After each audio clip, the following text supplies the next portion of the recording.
major projects until they get some certainty in the tariffs. Now, I don't think it's a complete done deal because we did get a delay on the 90-day delay on the tariffs, but I still think that they're probably going to cut interest rates by 25 basis points and then suggest that they're in wait and see mode. And if they do, that could take some of the steam out of the euro rally. So that's one thing to be watching for. The Bank of Canada rate decision. Now, even though there's a lot more red than there's green, the market thinks that the Bank of Canada is going to leave interest rates unchanged. They cut interest rates at their last meeting in March, and they've been one of the most aggressive central banks in cutting interest rates because they were one of the first hit by the tariffs from Trump. Now, I think, the damage has been done. And I think, a good part of the steel and aluminum tariffs and other things still remain in place for Canada. And I think that Canadian businesses have been hit quite hard, even though they were not part of the latest reciprocal tariff list. Now, taking a look at this, you can see that, retail sales activity deteriorated. Employment activity deteriorated. Housing market activity deteriorated. The business activity deteriorated. The only thing that has improved is inflation.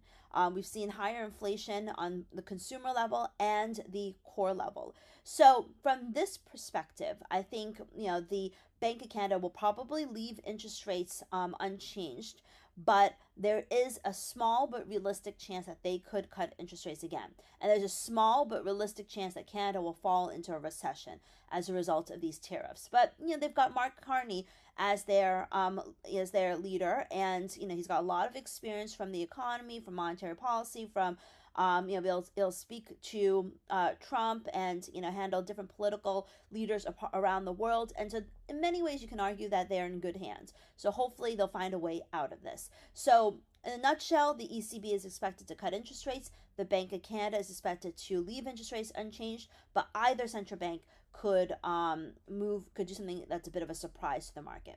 Now, in terms of retail sales, I'm going to go to let me go to the calendar. And retail sales in the U.S. is due on Wednesday. This is the most important report.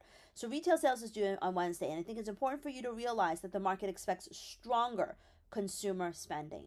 And there's a good chance that could be stronger consumer spending, especially due to higher auto sales, basically consumers front-running the tariffs. And their front-running the tariffs is expected to lead to stronger consumer spending in the month of March. So these numbers may not be so bad. But, once again, I think a lot of Americans have cut back. So I wouldn't rule out a downside surprise. The U.S. dollar has been very weak. But